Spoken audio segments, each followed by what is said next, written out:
शुरुआत करेंगे नीट परीक्षा को लेकर। पिछले दिनों 5 मई को ही नीट परीक्षा में फर्जी अभ्यर्थी के मामले में जोधपुर एम्स अस्पताल ने बड़ी कार्रवाई की है।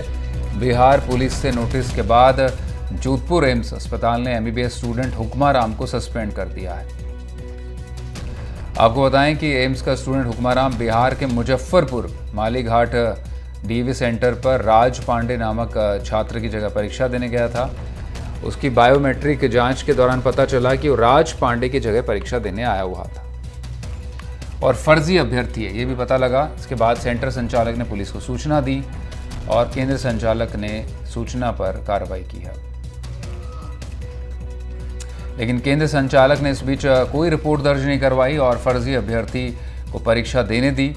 उसके बाद उसे पुलिस को भी सुपुर्द नहीं किया। अब जाकर कई धाराओं में उस पर मुकदमा दर्ज हुआ है और एम्स हॉस्पिटल ने कार्रवाई की।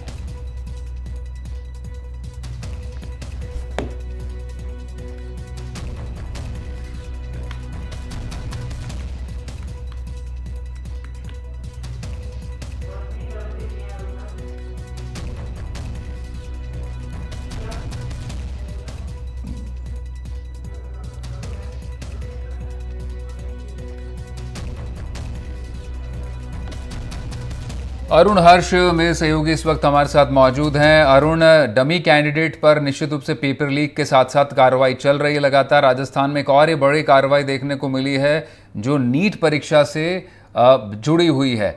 क्या ये पूरा मामला रहा और एम्स में किस ईयर की पढ़ाई कर रहा था छात्र? थोड़ा बैकग्राउंड भी बताइए अरुण। अगर बात की जाए मनीष, जिस तरह से जो है एमबीबीएस थर्ड ईयर का ये स्टूडेंट था और जोधपुर एम्स में ये पढ़ाई कर रहा था और इसकी जो है 5 मई को जब ये बिहार में एग्जाम देने गया था तो वह परीक्षा सेंटर जो संचालक है उन्होंने बायोमेट्रिक जांच के दौरान इसको पकड़ा था। हुक्मा राम नाम का जो ये डॉक्टर्स है जिसको इसको पकड़ा गया था और इसने बताया अपनी पूछताछ में और वहां पर लिखित में एक नोट देकर आया था कि मैं भविष्य में गलती नहीं करूंगा और मैं राज पांडे की जगह बैठने के लिए आया था और मुझे कोटा में ये शख्स मिला था और करीब 4 लाख रुपए में सौदा हुआ था जिसके बदले ये परीक्षा देने के लिए आया। लेकिन उसके बाद जो है सेंटर संचालक जो है वो उन्होंने कोई पुलिस को सूचना तो दी, लेकिन जब परीक्षा समाप्त होने के बाद उसको हैंडओवर नहीं किया तो पुलिस अब जो सेंटर को भी डाउट में मान ली और सेंटर संचालक है वो संदेह के घेरे में। वही बात की जाए, बिहार पुलिस ने अपनी तरफ से मुकदमा दर्ज करने के बाद में हुक्मा राम को जो है जोधपुर एम्स अस्पताल जो है उनके प्रशासन को लिख कर दिया था, जिसके बाद जोधपुर एम्स प्रशासन ने अब कार्रवाई करते हुए उसको जो है इन्वेस्टिगेट किया है। तो कह सकते हैं बड़ा एक मामला है जो जोधपुर से जुड़ा हुआ है, जोधपुर एम्स हॉस्पिटल से जुड़ा हुआ है। जो एमबीबीएस का थर्ड ईयर का स्टूडेंट था हुक्मा राम, जिसने डमी कैंडिडेट के रूप में परीक्षा देने के लिए बिहार गया था और वो बाड़मेर का रहने वाला है। मनीष जी, आपने बताया जिस तरह से जानकारी दी है कि जो सेंटर संचालक था उसने पता होने के बावजूद कोई कार्रवाई नहीं की अरुण, लेकिन वाकई ये इस तरह से इशारा करता है कि सेंटर संचालक की किसी तरह की इन और मामलों में संलिप्तता रही होगी। क्या कुछ और खुलासे हो सकते हैं इस हुक्मा राम के जरिए?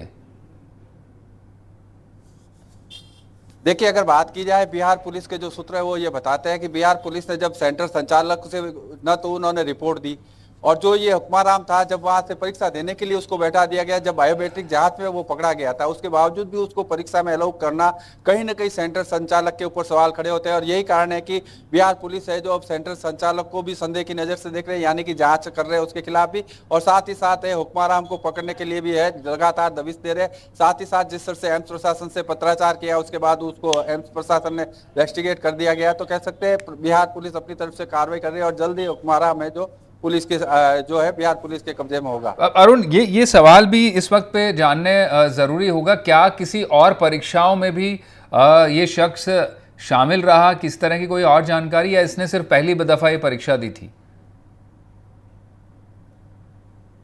देखिए, अगर मनीष बात की जाए जिस तरह से अब पहली बार ये नाम सामने आया और उसके बाद जब इसको गिरफ्तार किया जाएगा, पूछताछ की जाएगी, उसके बाद सारा खुलासा होगा कि इससे पहले भी कितनी परीक्षाओं में उसने पार्टिसिपेट किया।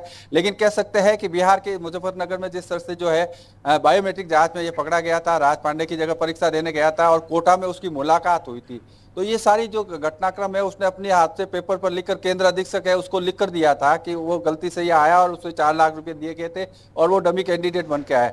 तो केंद्र अधीक्षक की पूछताछ और पुलिस की पूछताछ में राजनीति का अंतर होता है। जब ये पुलिस की गिरफ्त होगा तब ये पता चल पाएगा हुक्मरान इससे पहले और कौन सी परीक्षाओं में जो है डमी अभ्यर्थी बनकर बैठा था। तो कह सकते हैं उसकी गिरफ्तारी के बाद में ही ये सारे राज्य खुलेंगे कि किस तरह से जो है उसके कई और लोगों की जगह बैठकर परीक्षा तो नहीं दी थी। बहुत शुक्रिया अरुण इस जानकारी के लिए। आगे भी आपके पास अपडेट के लिए लौटते रहेंगे।